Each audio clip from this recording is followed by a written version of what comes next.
नमस्कार। राजकीय मीरा कन्या महाविद्यालय का हिंदी विभाग आपका स्वागत करता है। आज हम एमए फाइनल की छात्राओं के लिए वीडियो जो है लेकर आए हैं और हम जैनेंद्र के निबंधों पर चर्चा कर रहे हैं। और आज जो निबंध हम पढ़ रहे हैं वो है साहित्य क्या है। एक बहुत पुराना प्रश्न है साहित्य का और सभी रचनाकारों ने, साहित्यकारों ने, कवियों ने इस पर विचार किया है कि साहित्य क्या होता है, उसकी परिभाषा क्या दी जाए। और जैनेंद्र ने इस बारे में बड़ी दिलचस्प बात कही कि कोई भी परिभाषा जो है वो पूर्ण नहीं होती है और ना ही वो किसी प्रश्नवाचक चिन्ह को हमेशा के लिए हटा देती है। यानी जब भी हम किसी चीज़ को समझाने का या परिभाषित करने का प्रयास करते हैं तो वो एक कोशिश ज़रूर होती है और काफ़ी हद तक पूरी भी होती है, लेकिन संपूर्ण नहीं होती। तो ये बहुत ही अच्छी बात हमने पिछली कक्षा में बात की थी और आज उस निबंध का आगे का हिस्सा अब हम पढ़ेंगे। बोधोदय के साथ ही प्राणी ने शेष विश्व के प्रति द्वंद्व, द्वित्व और विग्रह की वृत्ति अपने में अनुभव की। यानी जैसे ही हमारे, आप जानते ही हैं, प्राचीन जो मनुष्य था वह गुफाओं से लेकर फिर पशु सभ्यता, फिर पाषाण युग और इन सब से होता हुआ लोह युग और अलग अलग आपने इतिहास में पढ़ा है, उन सब से होता हुआ विकसित हुआ था। तो जब उसका बौद्धिक विकास हुआ तब उसने बाकी दुनिया से जो संबंध थे वो उसके द्वंद्व, द्वित्व और विग्रह की वृत्ति उसने अनुभव की। यानी जो शेष विश्व था उसके साथ कहीं उसका संबंध संघर्ष का था, द्वंद्व यानी बराबरी का, संघर्ष का, द्वित्व, द्वित्व यानी दो अलग अलग चीज़ों को होना, युग्म जो होते हैं ना, जोड़ी जिसको कहते हैं, तो कहीं उनका जो है युग्म रूप में संबंध बना तो कहीं जो है विग्रह के रूप में बना, यानी अलग अलग रूप में हुआ। बाकी पृथ्वी से, बाकी पृथ्वी पर जो भी चीज़ें थी, शेष विश्व जो था, उसमें हुआ कि इससे टक्कर लेकर मैं जीऊँगा, इसको मार कर खा लूँगा, यह अन्न है और ये मेरा भोज्य है। यानी मनुष्य को समझ आने लगा कि अच्छा, इससे टक्कर लेकर मैं जी सकता हूँ। यानी मान लीजिए आग है, पानी है और आंधी तूफान है, इसको समझ आया कि हाँ, इनसे टक्कर लेकर मुझे जीना है, इसको मार कर खा लूँगा। प्रारंभिक जो मनुष्य जो जाति थी, आपको पता ही है कि वो, उसके पास ज़्यादा कुछ, जब उसको कृषि नहीं आती थी और अन्न उपजाना नहीं आता था तो प्राय जो है जो जानवर और पशु होते थे उनको ही मारकर खाता था। फिर बाद में उसने आग का आविष्कार किया और उनको भूनकर भी खाने लगा और फिर धीरे धीरे और डेवलप होता गया। फिर कृषि की ओर आया, जब वो जो है दूसरी और चीज़ें भी भोजन के रूप में लेने लगा। यह और भी जो कुछ है सब मेरे जीवन को पुष्ट करेगा। बोध के साथ ही यह चुनौती, यह स्पर्धा मनुष्य में जागी, यह था अहंकार। अब इसके साथ साथ क्या हुआ, मनुष्य जैसे जैसे विकास के रास्ते पर चला तो स्पर्धा हुई, चुनौती हुई और ये भी हुआ अहंकार। यानी एक तरह का उसको, जैसे जैसे वो अपनी प्रकृति में कुछ अर्जित करता गया वैसे वैसे उसको अहम भी होने लगा। अहंकार भी एक संबंध था जो शूद्र ने विराट के प्रति स्थापित किया।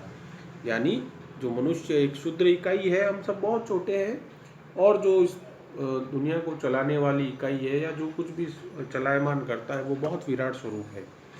तो वो एक दोनों के बीच में एक संबंध हुआ। विराट के अवबोध से शूद्र पिस ना जाए, इससे शूद्र ने कहा, ओह मैं हूँ और ये सब मेरे लिए है। यानी उसको फिर भी समझ नहीं आ रहा था, बाढ़ क्यों आती है, तूफान क्यों आता है, अग्नि क्यों लगती है, क्या ये दुनिया किससे चल रही है, तो कहीं वो इन सब से पिस ना जाए। इसलिए जो हमारा एक लघु इकाई थी वो ये सोचने लगी कि यह सब मेरे लिए है और मैं जो है इनको इस्तेमाल कर सकता हूँ। इसी ढंग से शूद्र ने अपना जीवन संभव बनाया और धीरे धीरे उसने उसको पृथ्वी को अपना समझना शुरू किया और उसका उपयोग लेना शुरू किया और इसी से आगे जो है जीवन संभव हुआ।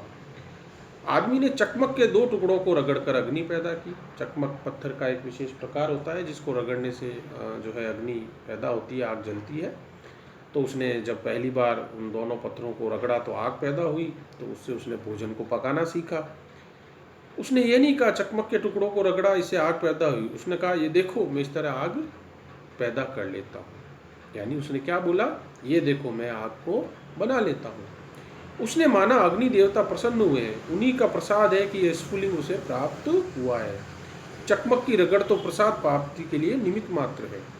उसे क्या लगा कि अग्नि देवता इससे प्रसन्न हुए, उसने जो आग पैदा की वो जो है वह तो उसे जो है एक ईश्वरीय गिफ्ट के रूप में प्राप्त हुई। आज दिया सलाई जलाकर हमने आग पाई और एक फार्मूला प्रस्तुत किया कि अमुक रसायन तत्वों से बनी दिया सलाई को अमुक मसाले से रगड़ने पर अग्नि प्राप्त होगी। यानी आज हम अब साइंटिफिक युग में आ गए, धीरे धीरे हजारों सालों के विकास करते हुए। तो अब ये भी देखिए, और चूंकि उस समय गैस लाइटर नहीं हो था तो जैनेन्द्र जी जो है दिया सलाई तक सीमित थे। आज दिया सलाई को भी पीछे छोड़ दिया और अब तो लाइटर आ गया और थोड़े दिनों में तो ये भी शायद नहीं रहेगा और कुछ इसका विकास हो जाएगा। तो जब जैनेन्द्र जब की बात कर रहे हैं कि भाई जब दिया सलाई जलाते हैं तो उससे जो है आग होती है और उसका एक अमुक फार्मूला है, यानी कि जब आप माचिस को रगड़ते हैं तो जो मसाला उसकी तीली पर होता है लकड़ी पर लगा हुआ और जो उसकी डिबिया पर होता है, उन दोनों के मेल से जो है आग का जो है वो निर्माण होता है। उस फार्मूले के सहारे से हमने देवता का निर्वासन कर दिया और अग्नि हमारी चेरी होकर रह गई। यानी विकास की अवस्था में जब हमने दिया सलाई बना दी और हमने देख लिया कि ये भैया इस केमिकल से ये अग्नि पैदा होती है, ये आग जो है वो फलाना फलाना केमिकल का अगर आप कोलैबोरेशन करेंगे, उसका संयोजन करेंगे तो उससे आग जो है पैदा होगी।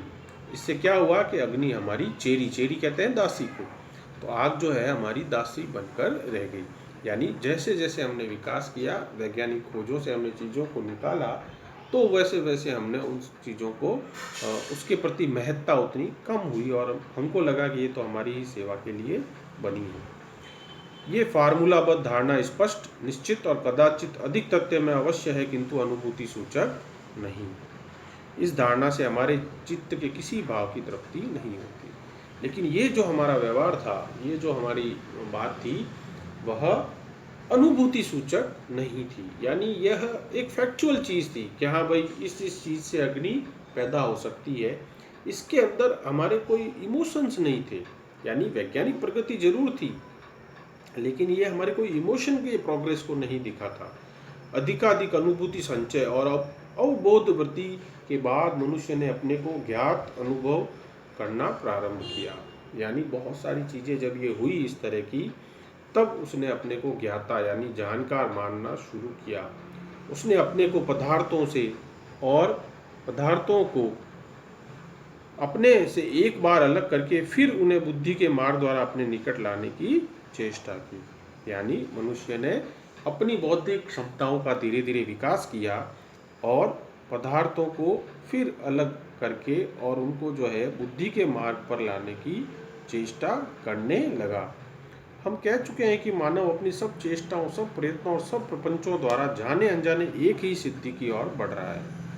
यानी जैनेन्द्र जी कह रहे हैं कि जितनी तरह की हम कोशिशें कर रहे हैं, जितने तरह के हम प्रयत्न कर रहे हैं, उनके द्वारा हम सब एक दिशा की ओर बढ़ रहे हैं। वह क्या दिशा है? और वह सिद्धि है अपने को विश्व के साथ एकाकार कर देना और विश्व को अपने भीतर प्रतिफलित देख लेना। यानी हमारी उपलब्धि क्या है? तमाम हम जो आज दौड़ भाग कर रहे हैं वह यही है कि विश्व को अपने साथ एकाकार कर देना। यानी जो पूरा इतना बड़ा विश्व है वह एक छोटा रूप हो जाए, हमारे भीतर आ जाए और जो है विश्व को हम अपने भीतर देख सकें। बुद्धि के उपयोग द्वारा भी वह इस अभेद अनुभूति तक पहुंचना चाहता है। यानी मनुष्य जो है वो उस जिसको कहते हैं ना अपार के पार, जिसको कहते हैं कि एक क्षितिज के पार देखना, जिसको हम कविताओं में कवि लोगों ने, आप छायावाद जब पढ़ा होगा तो आपने देखा होगा कि मनुष्य की बार बार जिज्ञासा है कि उस पार में देखो कौन है। यानी वो जानना चाह रहा है कि ये जो दुनिया है इसके पार यूनिवर्स में कौन क्या है। किंतु मानव बुद्धि उस तल की वस्तु है जहाँ सत्य का विभेद है, अभेद नहीं। यानी जहाँ सत्य है वो अलग अलग है, वह एक जैसा नहीं है। वह अन्वय द्वारा चलती है, खंड खंड करके समग्र को समझती है। यानी छोटे छोटे टुकड़ों में बटा हुआ जो होता है उसी से समझ जो है वह बनती है। अहंकार उसकी भूमिका है और ज्ञेय का पार्थक्य उसकी शर्त। यानी इस मनुष्य के बौद्धिक विकास का जो मूल तत्व वह है उसका अहंकार, और जानने का जो पार्थक्य है वह उसकी शर्त है कि जानता हूँ, इसका जो अलगाव है। किंतु जीवन की इस संभावना में ही विराट और शुद्र, अनंत और शांत का अभेद संपन्न होता दिखा। वह अभेद सहज ही यह कि जो कुछ है वह अपने में ना हो तो शूद्र क्यों, वह तो विराट का अंग है, उसका अवयव है, अतः स्वयं विराट है। यानी धीरे धीरे हमें समझ में आने लगा कि ये जो तमाम जिसको हम विराट देख रहे हैं, जिसको हम विशाल पृथ्वी और दुनिया समझ रहे हैं, वह सब उसी का तो अंग है। हम सब उसी एक परम पिता ईश्वर की ही तो संतान है। हम सब भले ही अलग अलग ऐसे दिख रहे हैं, लेकिन हम सब वस्तुतः एक ही छोटी छोटी इकाइयाँ हैं, जिनसे मिलकर एक बड़ी इकाई बनी है। धूप चमकी तो वृक्ष ने मनुष्य से कहा, मेरी छाया में आ जाओ। बादलों से पानी बरसा तो पर्वत ने कंदरा में सूखा स्थल प्रस्तुत किया। मानो कहा, डरो मत, ये मेरी गोद है। यानी जब धूप चमकी तो मनुष्य को समझ आया, अच्छा वृक्ष के नीचे चला जाना चाहिए, ये हमारी छाया है वहाँ पे। या यूँ कह दो इसी को कि वृक्ष ने कहा कि आ जाओ छाया के नीचे आ जाओ। जब पानी बहुत बरसा तो मनुष्य गुफाओं की ओर गया कि डरो मत, यह मेरी गोद है। प्रकृति ने क्या कहा? प्रकृति ने सबका हाथ फैलाकर खुली बाहों से स्वागत किया। प्यास लगी तो झरने के जल ने अपने को पेश किया, और जब मनुष्य को पानी की जरूरत महसूस हुई तो उसको नदियों ने, झरनों ने अपनी ओर बुलाया कि ये पानी तुम पियो। मनुष्य का चित्त खिन्न हुआ और सामने अपनी टहनी पर से खिले गुलाब ने कहा, भाई मुझे देखो, दुनिया खिलने के लिए। हम उदास भी हो जाते हैं, कभी कभी निराश भी हो जाते हैं, तो सामने खिला हुआ गुलाब क्या कहता है? मुझे देखो, मैं कैसा खिला हुआ हूँ। किसके लिए? दूसरों के लिए खिला हुआ हूँ, दुनिया के लिए खिला हुआ हूँ। यानी हर तरह के मनुष्य के भावों के लिए प्रकृति ने अपनी तरफ से कुछ ना कुछ उसको उपादान दिए। सांझ की वेला में मनुष्य को कुछ भीनी सी याद आई, और आम के पेड़ पर से कोयल बोल उठी कू कू। और जब उसको शाम को याद आई, कुछ हुआ, तो कोयल भी जो है बोलने लगी। मिट्टी ने कहा, मुझे खोद कर, ठोक पीट कर घर बनाओ, मैं तुम्हारी रक्षा करूँगी। यानी प्रकृति का हर एक तत्व मनुष्य को, ये एक दार्शनिक का चिंतन है यहाँ पर। जैसे हमने आपको जब जैनेंद्र कुमार का परिचय पढ़ाया था तो कहा था आपसे कि जैनेंद्र कुमार जो है वह एक तरह के फिलोसोफर भी है, वह एक आध्यात्मिक व्यक्ति भी है। तो वही उनकी छवि जो है इस निबंध में हमको देखने के लिए मिल रही है। जब इस निबंध का प्रश्न आएगा तो हमें यही तो कहना है कि देखिए किस तरह से एक रचनाकार का दार्शनिक व्यक्तित्व तो सामने आता है। मिट्टी कह रही है खुद कर, बोल कर, आओ और मुझे ठोक पीट कर घर बनाओ। मिट्टी से संवाद स्थापित करना, जैसे कि प्रेमचंद की कहानियों में हम देखते हैं, वो कुत्ते से, बैलों से, हर एक से, मतलब जानवरों तक से भी वो अपना एक अपनापा और एक प्रेम और उनसे बातचीत, संवाद स्थापित कर लेते हैं। धूप ने कहा, सर्दी लगेगी तो मैं हूँ। और धूप ने क्या कहा मनुष्य से? अगर तुम्हें सर्दी लगे तो मैं हूँ, मेरी जो है तुम उस परिधि में आओ। पानी खिलखिलाता बोला, घबराओ मत, मुझ में नहाओगे तो हरे हो जाओगे। जैसे ही हम पानी में स्नान करते हैं तो एकदम से प्रफुल्लित मन हो जाता है। हालांकि आजकल के बच्चों का तो पता नहीं नहाने से इतना बैर क्यों है। पहले तो लोग गाँवों में और जो है इतने नहाने के नाम पर तालाबों में इतना कुछ जो है घंटों नहाते रहते थे। आजकल बच्चे जो है मोबाइल लेके उठते हैं तो जो है वो नहाना और खाना पीना ये सब भूल जाते हैं। अब आप लोग कितना उससे बचे हुए हैं हमें तो नहीं पता। मनुष्य प्राणी ने देखा दुनिया है पर वो सब उसके साथ है। फिर भी धूप को वो समझ ना सका, वर्षा के जल को, मिट्टी को, फूल को, किसी को भी वो पूरी तरह समझ ना सका। एक लिमिट थी। पुराने समय में विज्ञान का जब बहुत ज़्यादा डेवलपमेंट नहीं हुआ था तो एक तरह की लिमिट थी। हम पता नहीं कर सकते थे कि भाई पता कि कैसे वर्षा होगी या कहाँ से क्या होगा। क्या वे सब आत्मसमर्पण के लिए तैयार नहीं है? फिर भी उस शूद्र ने अहंकार के साथ कहा, ठहरो, मैं तुम सबको देख लूँगा, मैं हूँ और जीऊँगा। यानी जो मनुष्य जो था उसने क्या बोला कि रुको, अभी मैं तुम सबको देख लूँगा। यानी प्रकृति तो बेचारी आत्मसमर्पण करने के लिए आ रही थी। प्रकृति तो मनुष्य के जीवन को कुशल करने के लिए आ रही थी।